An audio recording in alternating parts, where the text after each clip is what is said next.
March 18, 1980, 4:15 p.m., Howard Beach, Queens, NY. The sound of a tire hitting a pothole is usually just a nuisance in New York. But here, in the quiet, tree-lined streets of Howard Beach, the sound of a 1976 station wagon colliding with a boy on a mini-bike sounds like a gunshot. A heavy, final thud. John Favara, a 51-year-old service department manager at a furniture factory, slams on his brakes. His heart hammers against his ribs. Through the windshield, the afternoon sun reflects off the chrome of a bike lying twisted on the asphalt. And then he sees him. Frank Gotti. 12 years old. The boy isn't moving. Favara doesn't know it yet, but the moment his fender touched that boy, his life ended. He just hasn't stopped breathing yet. The neighborhood erupts, shouts, screams, neighbors spill out of their brick houses. And then, the front door of 8501 85th Street opens. A man walks out. He isn't shouting. He isn't running. He moves with a slow, terrifying deliberation. His hair is perfectly coiffed. His eyes behind tinted glasses are unreadable. John Gotti, the rising star of the Gambino crime family, the dapper Don in the making. He looks at his son. He looks at Favara. He doesn't say a word. The silence is louder than any siren. To understand how a simple traffic accident turned into one of the most chilling disappearances in mafia history, we have to understand the rules of the world Favara lived in. He was a neighbor. He was a regular guy. But he had just spilled the blood of a king's son. In the world of the Cosa Nostra, there are no accidents. There is only disrespect.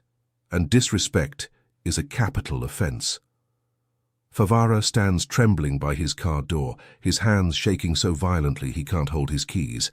He looks at Gotti, trying to find words for an apology that will never be enough. Favara thought the police would be his biggest problem. He was wrong. The police would be the only ones who couldn't touch him. The house is filled with the smell of espresso, expensive cologne, and the heavy, suffocating scent of funeral lilies.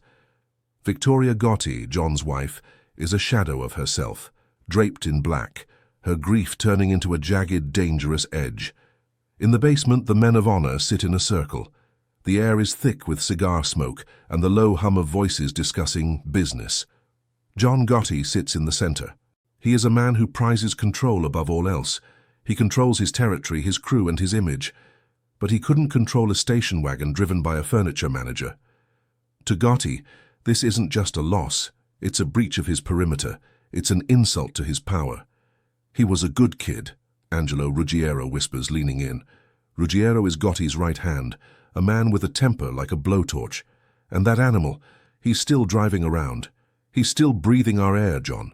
Gotti doesn't respond immediately. He swirls the ice in his scotch. He knows the neighborhood is watching. If he does nothing, he looks weak.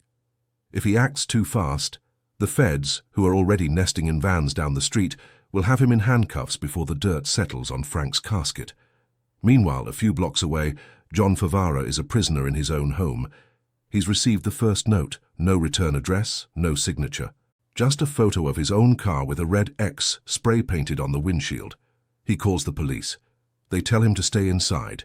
They tell him it's a sensitive situation. Deciding to stay in Howard Beach was Favara's second mistake. He believed in the law. He believed that if it was an accident, the world would eventually reset. He didn't realize that in Queens, the law ended at the Gotti driveway. As the funeral procession begins, a black sedan follows Favara to work. It doesn't pass him.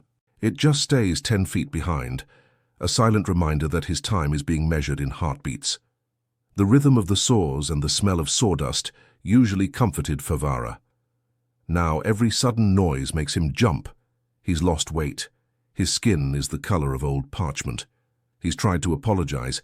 He sent a letter to the Gotti family.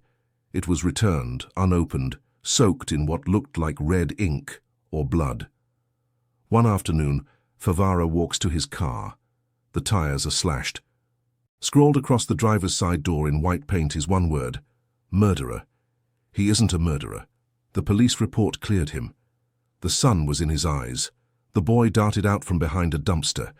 It was a tragedy, yes, but not a crime. But John Gotti is the judge and the Gambino family is the jury.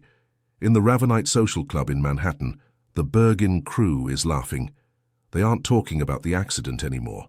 They are talking about the problem. Gotti has given the nod.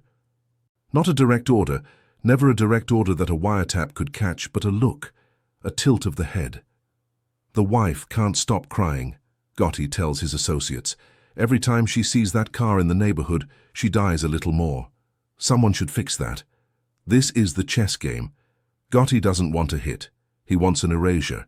He wants Favara to vanish as if he never existed, to satisfy the bloodlust of his grieving wife, and to reclaim his status as the neighborhood's ultimate authority. Favara finally breaks. He decides to sell the house. He puts up the for sale sign on a Friday. On Saturday, the sign is gone, replaced by a wreath of dead flowers. Favara realizes he can't run, but he thinks he can negotiate. He decides to visit the Gotti house one last time to plead for his life. It is the last time he is seen acting of his own free will. The air is humid, sticking to the skin like a wet rag. John Favara knocks on the Gotti door. He is holding his hat in his hands, looking like a man approaching the gallows. The door opens. It's not John, it's Victoria Gotti. The dialogue is short, cold. I wanted to say how sorry I am, Favara stammers. Victoria looks at him, her eyes vacant and terrifying. You're sorry? My son is under the ground, and you're sorry? She reaches out and strikes him across the face with a baseball bat she kept behind the door. Favara falls back down the steps. He doesn't fight back. He can't. He crawls to his car and drives away, blood streaming down his face. He doesn't go to the hospital. He doesn't go to the police. He goes home and locks the door, sitting in the dark with a kitchen knife in his hand. He is waiting for the end. But the end doesn't come that night. The mafia likes to let the prey tire itself out. They want him to jump at every shadow, to lose sleep, to lose his mind. In the shadows of a parked Buick across the street, two men watch. They are the Westies, Irish mobsters who do the dirty work the Italians want to keep at arm's length. They are checking their watches. They are learning his routine. Every morning at 7 a.m., Favara leaves for work. Every evening at 6 p.m. he returns. The trap is set. All it needs is the right moment. Gotti announces he is taking his wife to Florida for a vacation, an alibi. While the king is away, the executioners will play. The summer heat in New York is oppressive. Favara finishes his shift at the furniture factory. He walks out to the parking lot. The sun is low, casting long, distorted shadows across the asphalt. He reaches for his car door. Suddenly, a van screeches to a halt behind him. Two men jump out. There is no cinematic dialogue, no witty one-liners. Just the sound of a heavy, blunt object hitting bone. Thwack. Favara collapses. He is shoved into the back of the van. The sliding door slams shut with a metallic bang that echoes off the factory walls. The van speeds away, weaving through the late afternoon traffic, disappearing into the grey veins of the city. Witnesses? There are always witnesses. But in this part of town, people learn to look at their shoes when a van door slides open.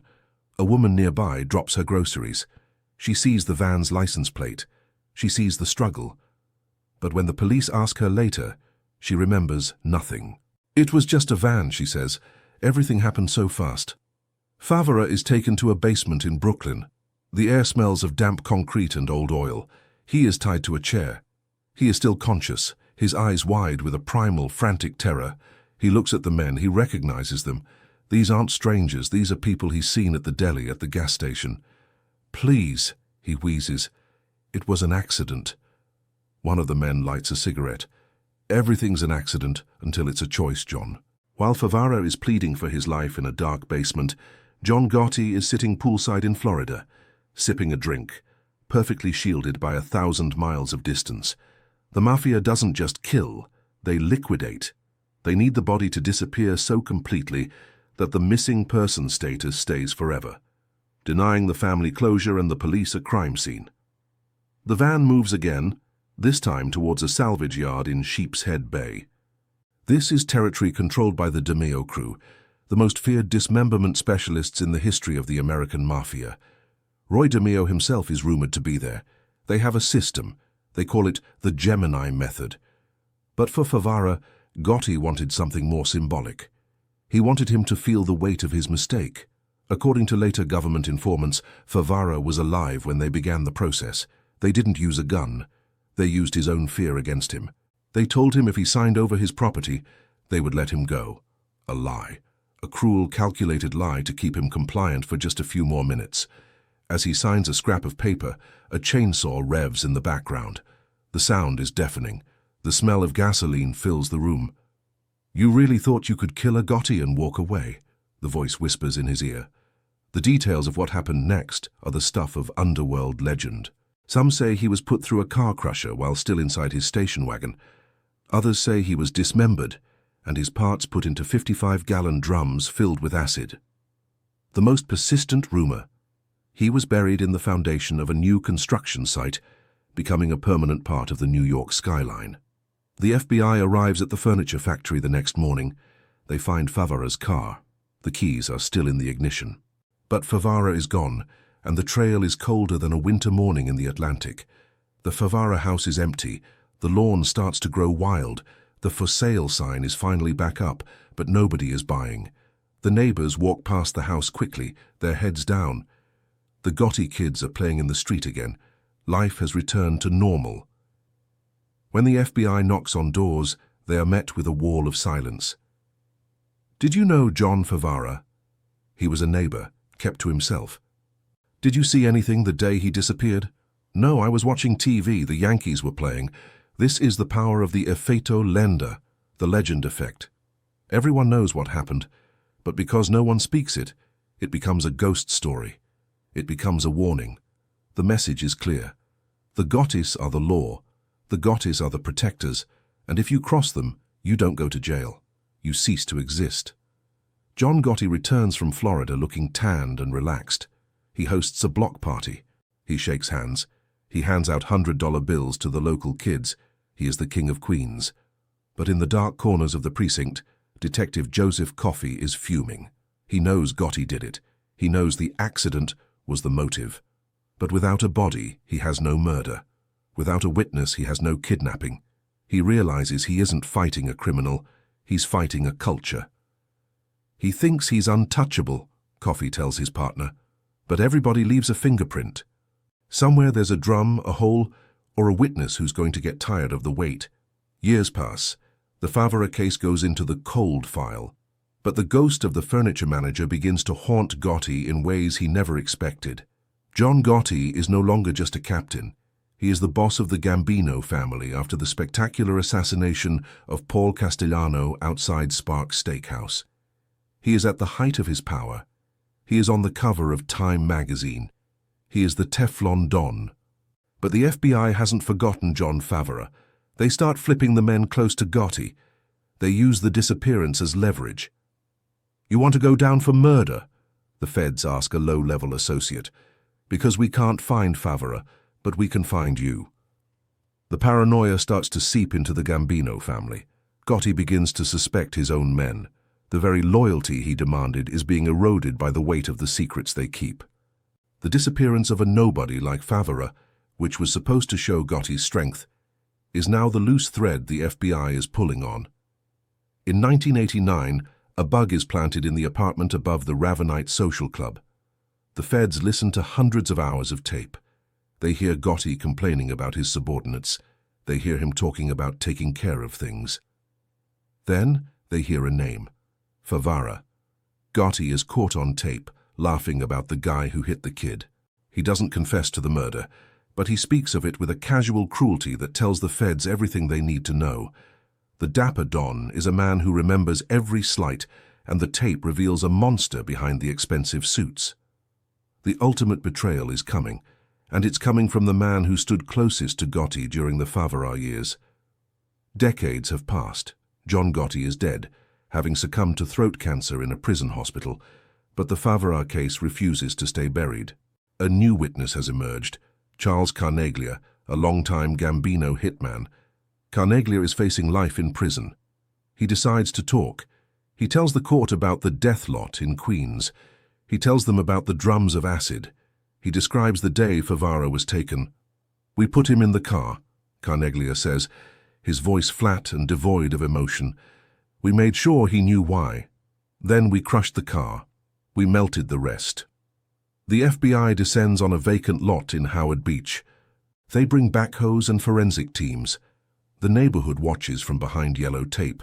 For a few days, it looks like the mystery will finally be solved. They find bones. They find scraps of clothing. But the acid did its work. The DNA is too degraded. The earth has swallowed the evidence of Gotti's revenge. The bones belong to other victims, other nobodies who crossed the family. Favara remains a ghost. The moral of the story is heavy. John Favara was a man who did everything right, made one mistake, and was erased by a man who did everything wrong but had the power to redefine reality. The cost of Gotti's reputation was the total destruction of an innocent family's peace. The Gotti family still maintains they had nothing to do with it. Victoria Gotti once told a reporter, "I don't know what happened to that man. Maybe he just moved away." But we know the truth. In the streets of New York, some legends aren't born of heroism. They are born of a silence that lasts for 30 years. If you walk down 85th Street today, the houses are still beautiful. The trees are taller. The Gotti house has new owners. There is no plaque for Frank Gotti. There is no memorial for John Favara, but the story remains. It's told in the bars of Ozone Park and in the whispers of true crime fans. It's the story of the checkpoint guard, the man who struck a prince and was executed by the king. It serves as a grim reminder of a time when New York was ruled by a shadow government that valued respect more than human life. John Gotti died in a cage. His empire crumbled. His name synonymous with the downfall of the American mafia. His pursuit of vengeance for his son didn't bring Frank back. It only ensured that the Gotti name would be linked forever to a cowardly act of kidnapping and murder. Favara's wife and children eventually moved away. They changed their names. They tried to outrun the shadow of the Gambino family. But how do you outrun a story that everyone knows? The tragedy of John Favara is the tragedy of an ordinary man caught in the gears of an extraordinary evil. It's a lesson in the fragility of life and the terrifying speed at which the world can turn dark. History remembers the dons, but it often forgets the victims. John Favara wasn't a gangster. He was a neighbor. Does the fact that it was an accident make the mafia's revenge more or less chilling in your eyes? Would you have stayed in that neighborhood, or would you have run the second the accident happened? If you want more deep dives into the dark history of the American underworld, hit the subscribe button and turn on notifications. The streets have many stories, and we're just getting started.